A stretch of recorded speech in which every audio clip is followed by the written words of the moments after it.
Hi everyone, how are you? I hope all of you are doing really good. So finally, the January 2025 exams are over. So that was your last paper, FMSM. First of all, let me know in the comment section how was the paper. So this video is on a quick review of the financial management part of the paper, and according to me, it was a very easy part. Very easy. I won't even say the average. I would say it's a very easy paper. If you are clear on the basic concepts of financial management, you would have attempted it really well. And I feel this January 2025 attempt student, this lot is really a blessed lot. But then the paper checking will be tough. Definitely it is going to be next level. So we should be ready for that. But it was a very easy paper.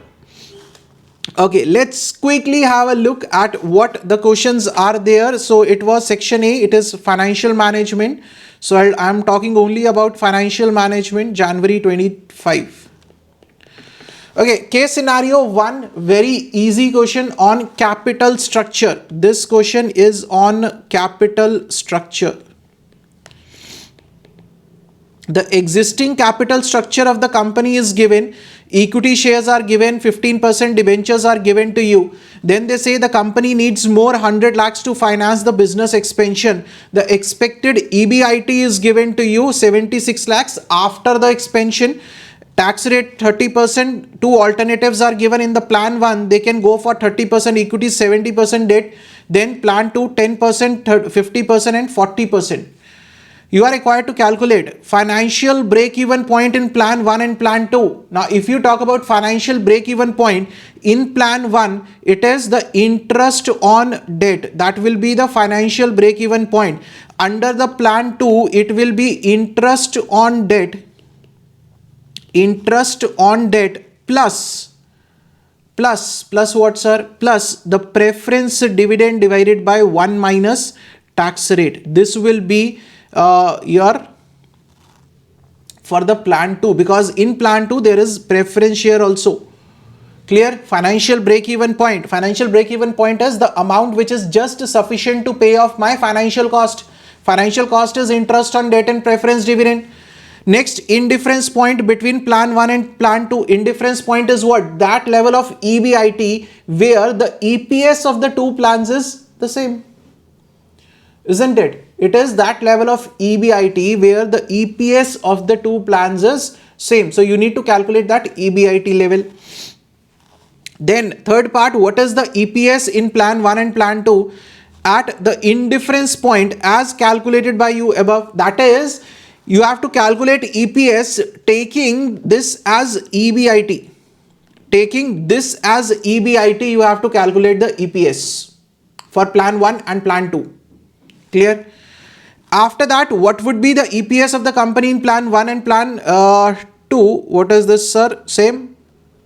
Okay, at the indifference point, and normally what will be the EPS at the given level? Simple question, right? Then what would be the market price of the company if the PE ratio of plan 1 is 12 times and plan 2 is 15 times? So what is PE ratio? We know PE ratio is what? MPS divided by EPS. PE ratio is given, EPS you have calculated in the fourth part. So from there you can calculate MPS. Simple, straightforward, right? So this was case 1. Case 2 is on ratios. VP Limited provide the following information. Current ratio is given 1.5:1. Sales 80%, credit 150 lakhs. Inventory turnover ratio is 6 times. Average collection period 2 months. Gross profit ratio 20%. Quick ratio 1:1.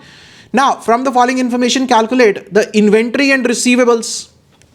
What would be the inventory and receivables? Then he's asking about current assets and current liabilities. How you could have calculated, sir? Inventory, very easy. Sales is given, GP is given. From there, we can calculate cost of goods sold. Then inventory turnover ratio is given. What is ITR? ITR is COGS divided by either we take average inventory or we take closing value of inventory. Here we will take inventory, simple. COGS you have calculated, ITR is given to you. From there you will get the value of inventory. Credit sales is there, average collection period is there, 2 months. You could have calculated receivables, sir. Very easy. credit sales, isn't it? Receivables divided by credit sales per month, that is equal to 2. Easily you could have calculated the receivables. Then current asset, current liabilities, current ratio is given 1.5, quick ratio is given 1:1.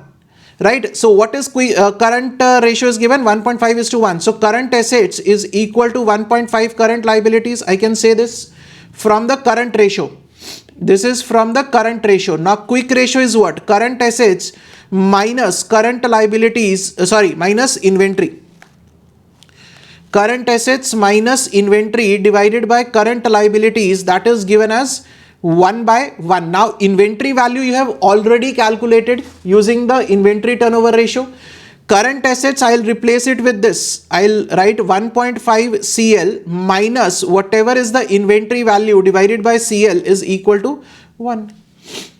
From here you can calculate the value of current liabilities, substitute, you will get the value of current assets.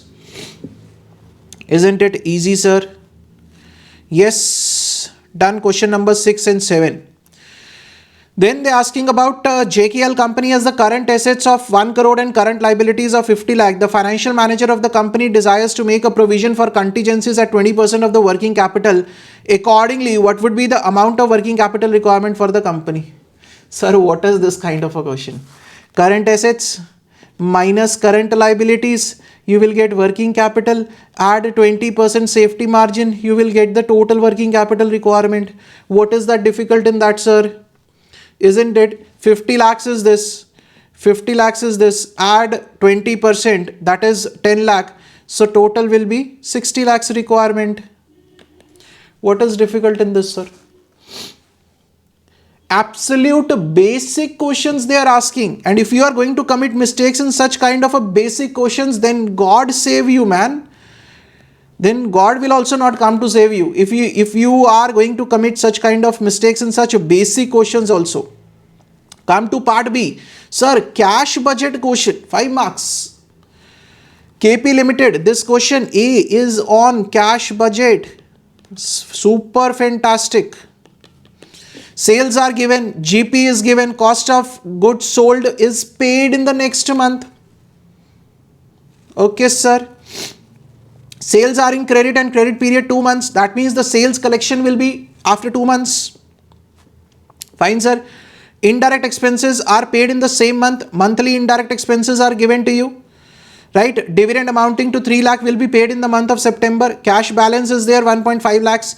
The company has to maintain minimum cash balance of 1 lakh rupees. If there is a cash balance deficit, the company would take a temporary short-term loan. This is the point I told you in the 1.5 day strategy also, that you have to be careful if they mention about the minimum cash balance. Listen to that video. In the 1.5 day strategy, I specifically mentioned this about the cash budget, that if they are mentioning that, please deal with it very carefully. Isn't that question, sir? Right? So prepare the cash budget. Now this cost of goods sold is regarding what? It is regarding the purchases that he is mentioning, sir. Right? It is paid in the next month. So it is the payment that you have to make. Cost. It can be direct wages also.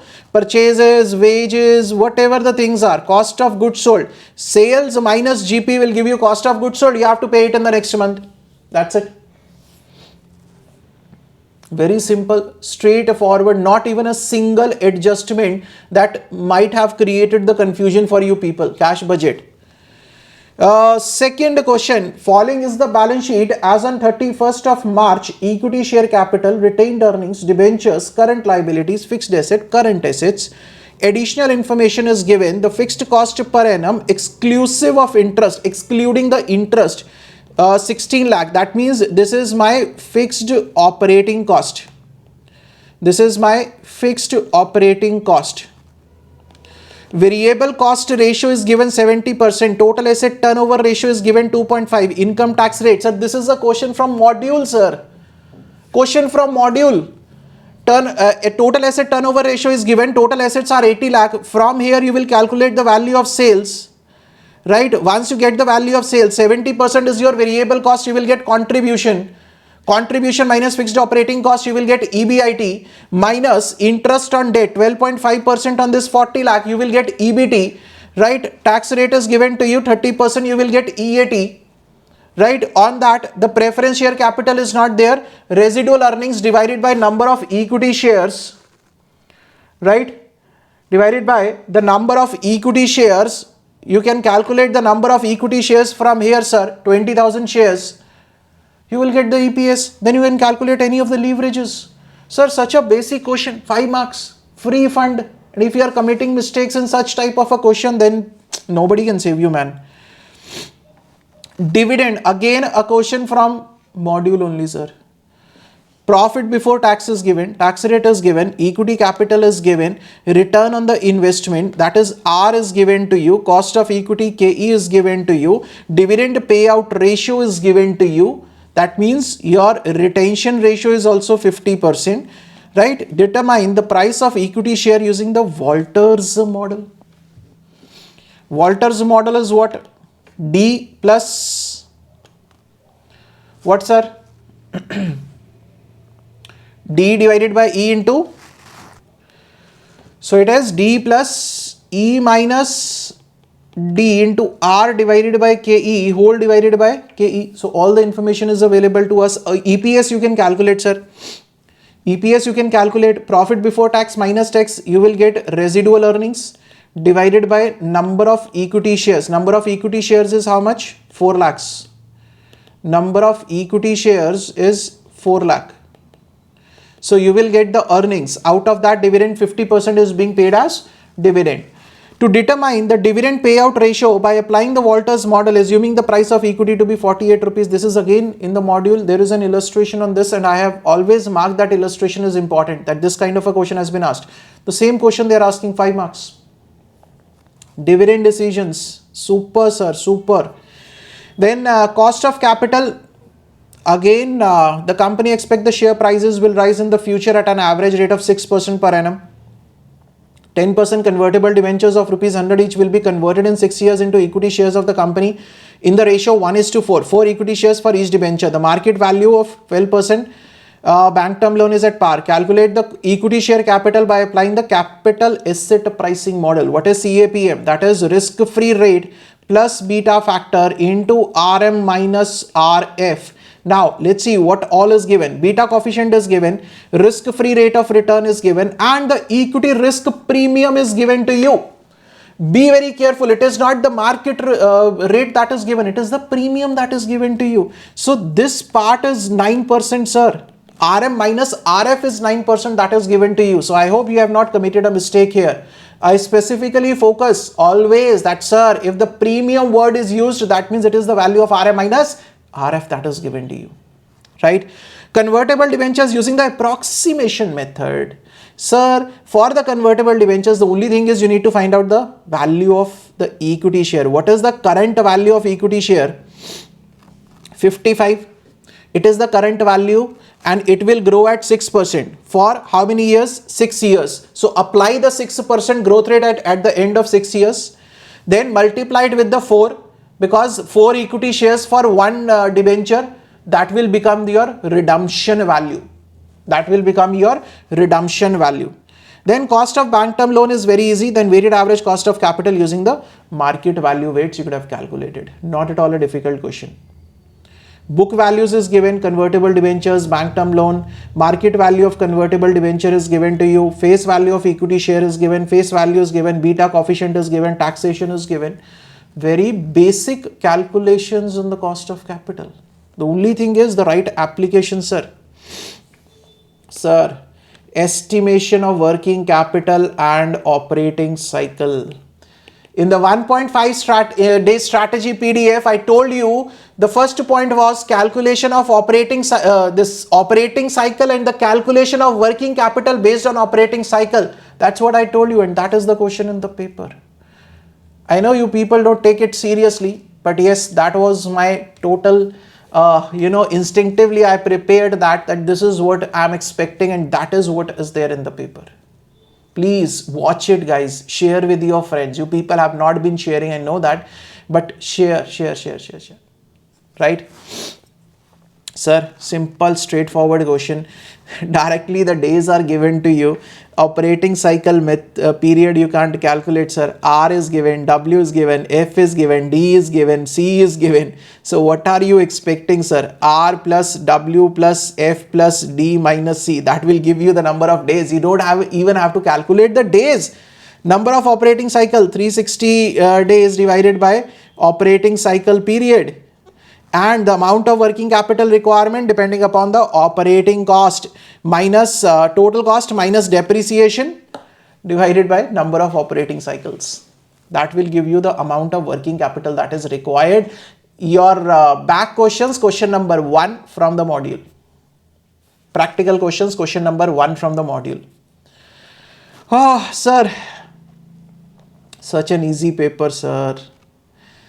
Now this A question is on capital budgeting, isn't it? This is on capital budgeting. Good question, sir. Capital budgeting is always interesting. SRT Limited manufactures steel rods and is now considering to purchase a new aluminium smelting and molding plant. This plant will have a cost of 20 lakhs to purchase and install the plant. It has a useful life of 5 years with a residual value of 1 lakh. The production and sales from the new plant are expected to be 1 lakh units per year. Other estimates are selling price and direct cost. Fixed cost including the depreciation of 8 lakhs per annum. Marketing and promotional costs not included in the above will be 1 lakh, 1,60,000 in the year 1 and 2 respectively. Additionally, the investment in the debtors and the stocks will increase in the year number 1 by 1,50,000 and 2 lakh respectively. The creditors will also increase by 1 lakh in the year number 1. Sir, what will be the impact of this debtors, stock, creditors? What will be the impact of this? Sir, this is your working capital requirement, sir. Working capital requirement, sir. Right? Oh, sir. Great. Superb, sir. This plus this minus this. That will give you the working capital. Oh, super. Thus, the debtor, stock and creditors will be recouped at the end of 5th year. That is the recovery of working capital. The cost of capital is 18%, corporate 30% paid in the year in which the profits are made. Depreciation is tax deductible. The company follows the straight line method of depreciation. Calculate NPV and PI. Advise SRT whether the plant should be purchased. Sir, such an easy question of capital budgeting. Present value factors are given to you. That's why I always tell you present value factors most of the times are given, sir. Okay, B part. Ratio analysis, balance sheet question. The equity share capital is given 2 lakh. The relevant ratios are given. Current debt to total debt to owner's equity, fixed asset to owner's equity, total assets turnover ratio, inventory turnover ratio. You are required to prepare the balance sheet. Start with the equity, sir. Start with the equity. You can calculate total debt. Total debt means the current liabilities as well as the long-term debt. Right? From the total debt, you will get the current debt. Current debt means the current liabilities. Current liabilities are there, long-term debt is there, equity is there, total liabilities is equal to total assets. From the total assets, what you can get is fixed assets you are having, the rest will be your current assets, and for the current assets, from here you will calculate sales, and using the inventory turnover, you will calculate the value of inventory, sir. In the current assets, write inventory, other current assets, question over. Such a small question, 4 marks, very small question, sir. Not even a single question, not even a single point which you will find which is difficult, sir. Sir, such an easy paper, financial management, such an easy paper. You can easily score out of 50 marks, at least 40 to 45 marks you can easily score in financial management only. Please let me know in the comment section how was your attempt, how much you have attempted or where you might have committed the mistakes. Now you are realizing, but whatever is done, you can't change it. So you're done with the exams now. Enjoy for the next few days, but then it should not be too long enjoyment. Then you should focus on what you should be doing more things. Right? So that was a short paper review with all of you. Detailed we will be discussing later on. See you guys. Till then, stay safe, stay healthy, keep studying, keep sharing. Thank you so much.